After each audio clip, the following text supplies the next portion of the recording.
როგორი მამა ბატონი მურმანჯინურია? როგორ გითხრათ, რა ვიცი, აბა ახლა შვილი რო გიყვარს, ამაზე ლაპარაკი ზედმეტია. მაგრამ მე არის ხოლმე იქ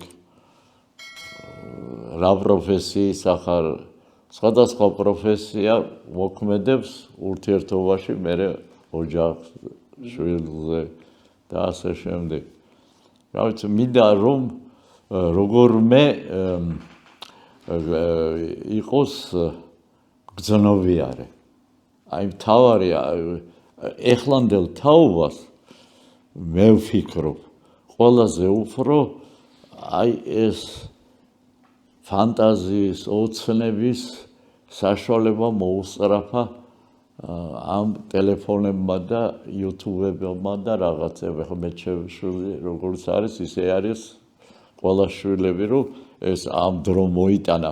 უბრალოდ მინდა ურჩიო ახალგაზრდებს, რომ როცა ჭირდებათ, მაშინ ისარგებლონ და მიდის ცხოვრება წინ და ისე მოიხმარონ და არა ისე რომ ყოველთვის იყოს, იმიტომ რომ აი მე შევამჩნიე, როდესაც აინტერესებთ რაღაცა, ფანტაზია, გრძნობა, ემოცია უკანა პლანზე გადადის და პირველ პლანზე არის ინფორმაციის მიღება.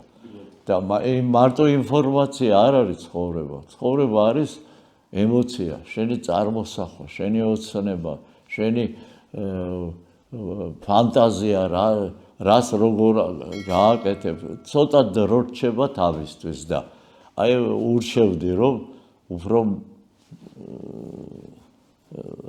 მოიხმარონ ეს ლიფტი და არა ემსახურონ ამდენს. ძალიან ბევრი დრო მიაქვს, ფუჭად კარგავთ. ხო, აი მე ამას ვატყობ და ჩემ შვილსაც ამას ვეუბნები ხოლმე და სხვებსაც მინდა ურჩიო.